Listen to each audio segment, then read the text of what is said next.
नमस्कार। पहलगाम आतंकी हमले के जवाब में पाकिस्तान के आतंकी ठिकानों को तबाह करने वाले ऑपरेशन सिंदूर को लेकर अब एक चौंकाने वाला खुलासा हुआ है। इंडोनेशिया की राजधानी जकार्ता में आयोजित एक सेमिनार में भारतीय दूतावास के रक्षा प्रतिनिधि कैप्टन शिव कुमार ने कहा कि राजनीतिक नेतृत्व द्वारा दिए गए निर्देशों के कारण ऑपरेशन सिंदूर के शुरुआती चरण में भारतीय वायुसेना पाकिस्तानी सैन्य ठिकानों पर हमला नहीं कर सकी।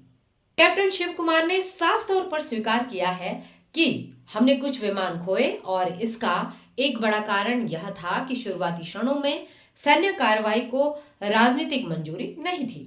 उनके इस बयान से देश की राजनीतिक सैन्य रणनीति पर गंभीर सवाल खड़े हो गए हैं, खासकर तब जब सरकार ने सार्वजनिक रूप से दावा किया था कि सेना को पूरी छूट दी गई थी।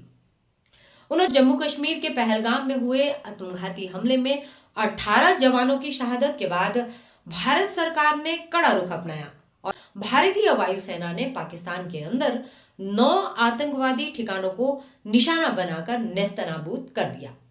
ये ठिकाने सिर्फ पाक अधिकृत कश्मीर तक सीमित नहीं थे, बल्कि पाकिस्तान के खैबर पख्तूनख्वा और पंजाब प्रांत तक फैले हुए थे। यह एक गंभीर सैन्य सामरिक कार्रवाई थी जो बालाकोट स्ट्राइक के बाद सबसे बड़ी घुसपैठ मानी जा रही है। कुछ दिन पहले सिंगापुर में आयोजित सुरक्षा सम्मेलन में chief of defence staff general Anil Chauhan ने स्वीकार किया था कि ऑपरेशन के शुरुआती चरण में कुछ चूक हुई थी और रणनीति को बाद में बदला गया। हालांकि उन्होंने यह नहीं बताया कि चूक क्यों और कैसे हुई। अब डिफेंस अटैची कैप्टन शिव कुमार के बयान से यह स्पष्ट हो गया है कि यह चूक सैन्य नहीं बल्कि राजनीतिक स्तर पर हुई निर्देशात्मक बाधा थी। ऑपरेशन से पहले लगातार 3 दिन तक प्रधानमंत्री निवास पर उच्च स्तरीय बैठकें चली, जिसमें प्रधानमंत्री, रक्षा मंत्री, राष्ट्रीय सुरक्षा सलाहकार, तीनों सेनाओं के प्रमुख और विदेश मंत्री मौजूद थे।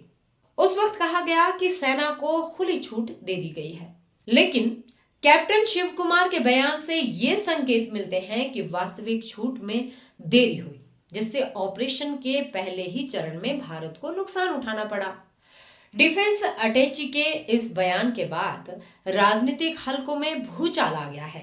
विपक्ष ने सरकार से पूछा है कि अगर वायुसेना को वास्तव में खुली छूट थी तो विमानों की हानि और शुरुआती देरी क्यों हुई? क्या राजनीतिक नेतृत्व ने युद्ध की परिस्थितियों में सेना को स्वतंत्र निर्णय लेने से रोका?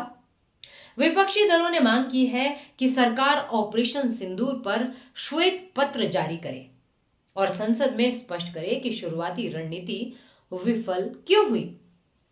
बड़ी बात गौरतलब है कि डिफेंस अटैची कोई पत्रकार या विश्लेषक नहीं बल्कि भारतीय सशस्त्र बलों का आधिकारिक प्रतिनिधि होता है, जो विदेशों में सरकार की रक्षा नीति का चेहरा होता है।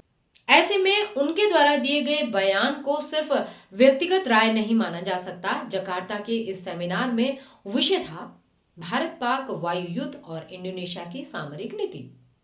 कैप्टन शिव कुमार के बयान ने इस संवेदनशील ऑपरेशन के राजनीतिक और सैन्य पहलुओं के बीच स्पष्ट खाई को सार्वजनिक कर दिया। अब क्या ऑपरेशन सिंदूर की पूरी जानकारी देश के सामने लाई जाएगी? क्या सरकार मानती है कि शुरुआती आदेशों में भ्रम या देरी थी?